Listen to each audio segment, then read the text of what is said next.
What happens to your health when you expose yourself to industry lies over decades? Before we begin, if you're ready to dismantle decades of misinformation, smash that like button, share this video with friends, subscribe for more deep dives, and don't forget to comment below. Which safe product shocked you the most? Did you know over 90% of all chronic disease stems from one big lie, entangled in a web of decades-long deceit? What if I told you products like Crisco, asbestos, and even drinking water additives were pushed as healthy despite zero safety testing?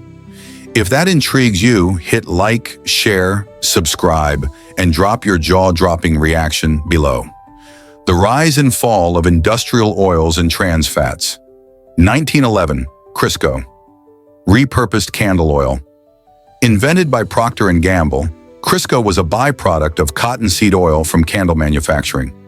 Marketed as a healthier butter alternative, it ignored that partially hydrogenated oils, PHOs, contain trans fats, a class of fats now known to destroy heart and brain tissue. No safety trials at inception. Early industrial fats skipped human testing.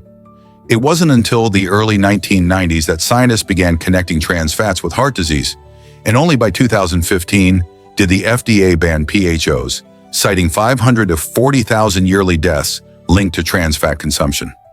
Result: decades of silent harm before regulation passed asbestos, DDT, and glyphosate. Poison in disguise. Asbestos, widely used in insulation for 90 years, despite links to cancer, finally banned decades after evidence emerged. DDT, killer pesticide that took 30 years before the fiasco was recognized. Glyphosate, Roundup, originally an industrial cleaner, repurposed as a weed killer, with mounting concerns over carcinogenicity.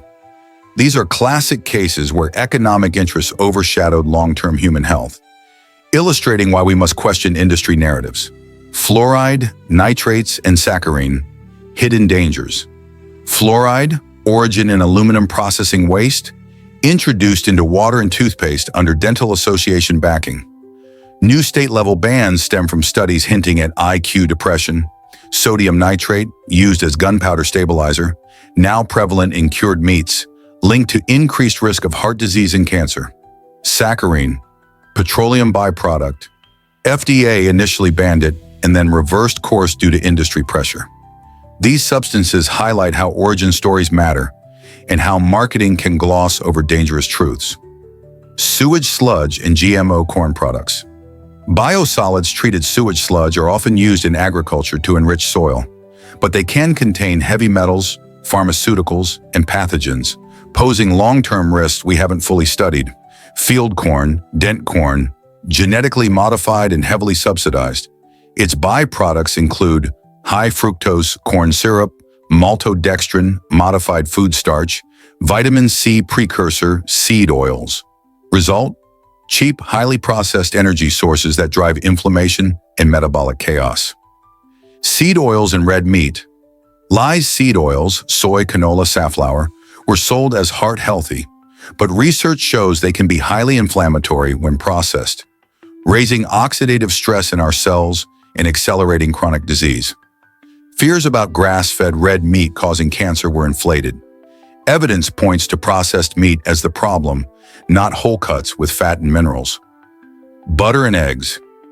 Demonized for cholesterol and saturated fat. Studies now show consumption of whole eggs does not raise heart disease risk. These misclassifications illustrate how simplistic messages can do more harm than good. The big lie: carbohydrates. Let's get real about something we've all been told since childhood. Carbs are the body's main source of energy. Your brain needs glucose to function. That line has been repeated so often, it's practically gospel. But what if it's not entirely true? What if we've been fed the wrong idea of what our bodies truly need to thrive, especially as we age? Yes, it's true that your brain can use glucose. That's science. But what they don't emphasize is that your brain also runs beautifully on something called ketones, alternative fuel molecules your body naturally produces when you're in a fat-burning state. This is called metabolic flexibility, and it's how our ancestors survived for thousands of years without constant access to bread, pasta, or sugary snacks. But somewhere along the line, probably when processed food companies saw the profit margins on cereal and soda, carbs got crowned king. And here's what happened next. A massive rise in obesity, type 2 diabetes, metabolic syndrome, and even early onset cognitive decline. According to multiple clinical studies and peer-reviewed meta-analyses, overconsumption of refined carbohydrates, especially added sugars and processed grains, has been directly linked to insulin resistance, fatty liver disease, inflammation, and even depression. It's not just your waistline that suffers. Your brain, your mood, your heart, and your energy levels take a hit too.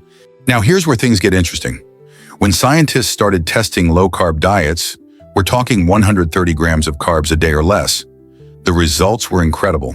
People lost weight more easily, their blood sugar stabilized, HbA1c dropped, triglycerides improved, HDL, good cholesterol went up, and blood pressure came down, all without the hunger and yo-yo effect of traditional calorie-cutting diets.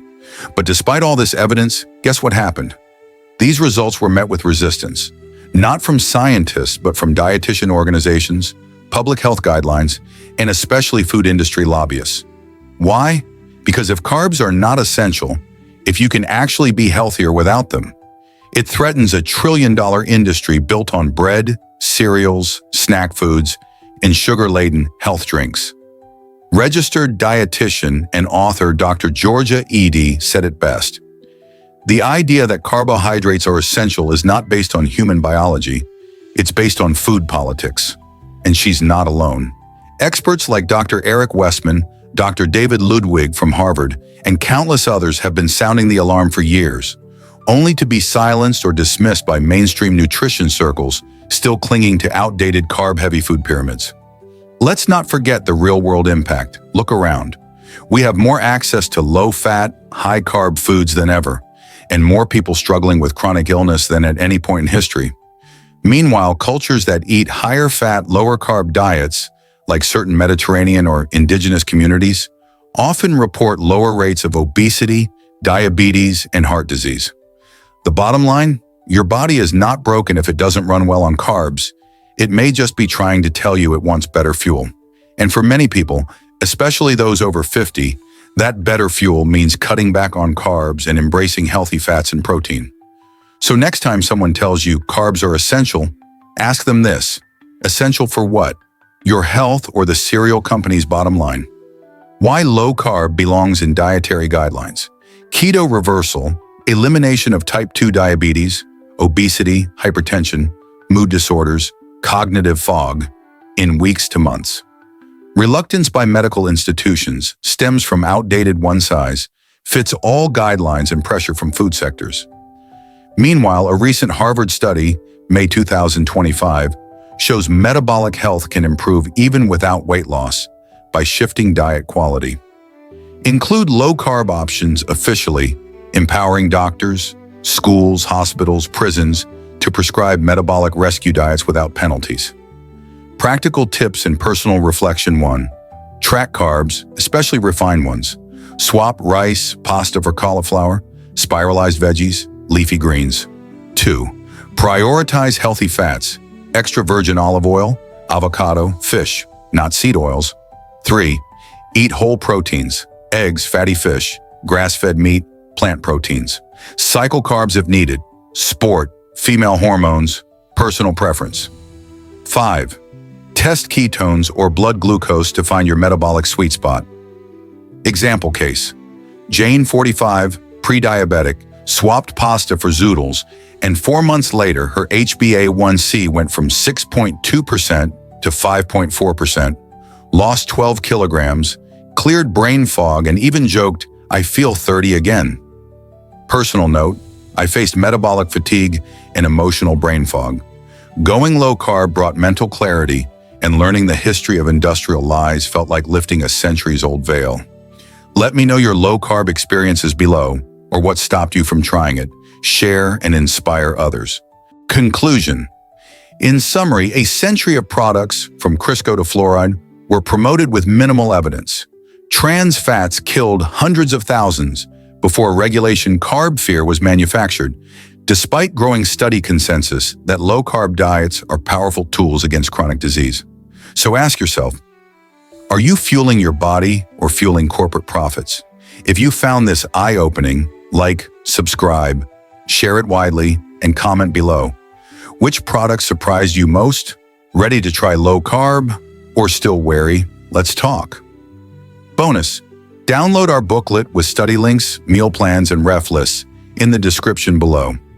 Until next time, stay curious and remember, real health comes from asking hard questions, not trusting headlines.